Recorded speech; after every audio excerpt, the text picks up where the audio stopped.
नमस्कार शेतकरी बांधवांनो, मी राजश्री आपल्या इंडियन फेमस फार्मर या यूट्यूब चॅनलमध्ये आपले स्वागत आहे। जाणून घेऊया आजची लेटेस्ट बातमी। शेतातून पाईपलाईन आणण्यासाठी आहे हा कायदा।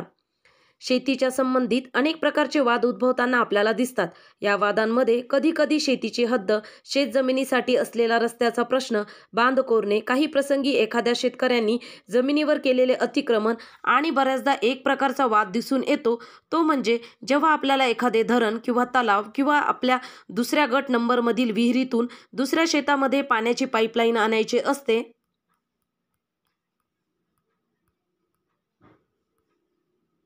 व त्या पाईपलाईनला काही शेतकऱ्यांकडून विरोध केला जातो व या संबंधित देखील बऱ्याचदा वाद उद्भवताना आपल्याला दिसून येतो।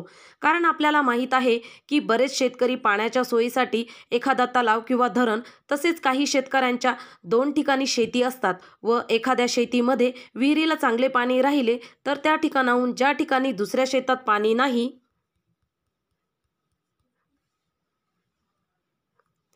त्या ठिकाणी पाईपलाईनच्या माध्यमातून पाणी आणले जाते। जेव्हा ही पाईपलाईन आणली जाते तेव्हा ती दुसऱ्या शेतकऱ्याच्या शेतातून आपल्याला आणावी लागते। तसेच काही वेळेस पाणी आणण्यासाठी पाण्याच्या पाटचारी देखील दुसऱ्यांच्या शेतामधून आपल्याला आणावी लागते।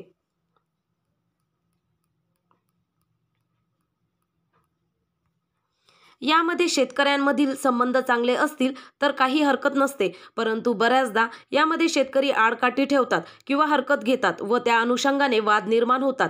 अशा प्रसंगी काही कायदेशीर तरतुदी आहेत का, हे देखील आपल्याला माहीत असणे गरजेचे आहे। या संबंधीची माहिती आपण या लेखात घेऊ।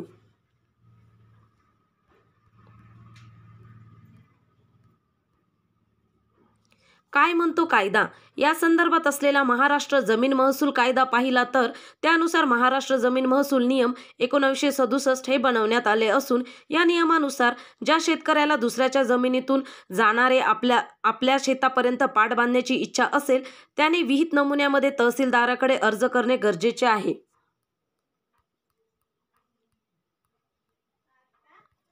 अर्ज तहसीलदारांना मिळाल्यानंतर तहसीलदार सर्व संबंधित असलेल्या शेतकऱ्यांना याबाबत नोटीस काढतात व त्यांना आपली यासंबंधी असलेले म्हणणे मांडण्याची संधी देतात।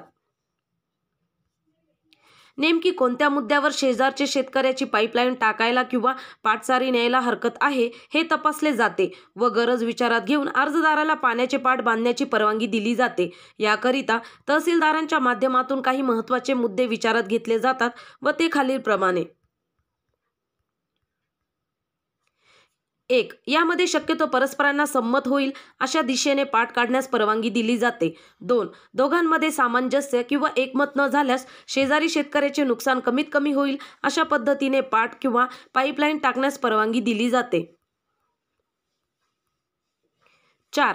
तसेच पाईपलाईन टाकताना एखाद्या शेतकऱ्याची जाणीवपूर्वक नुकसान तर केले जात नाही ना, याची देखील खात्री केली जाते। तसेच पाण्याच्या पाटाची रुंदी ही कमीत कमी व आवश्यक असेल एवढीच ठेवणे गरजेचे आहे, म्हणजेच कोणत्याही बाबतीत 1.5 मीटरपेक्षा ती जास्त असता कामा नये।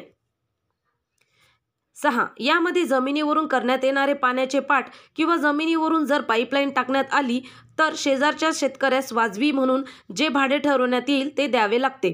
7.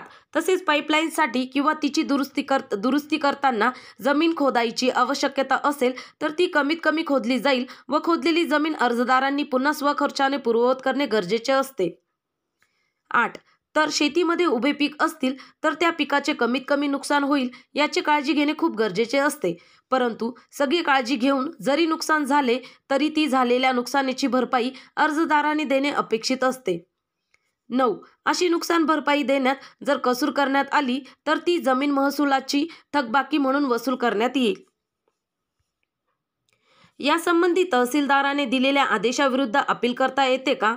पाईपलाईन बाबत किंवा पाण्याच्या पाटाबाबत तहसीलदार जे आदेश देतात त्या आदेशाविरुद्ध अपील करता येत नाही।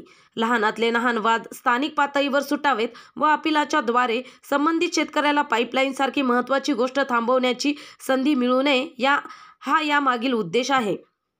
परंतु अन्यायाने आपल्यावर आदेश बजावण्यात आले आहेत असे जर वाटले तर जिल्हाधिकाऱ्याकडे दाद मागता येते। अशा प्रसंगी जिल्हाधिकारी हे या प्रकरणाची कागदपत्रे मागवून व सुनावणी घेऊन योग्य ते आदेश काढू शकतात। आपण चॅनलवर नवीन असाल तर चॅनलला सबस्क्राईब करा। धन्यवाद।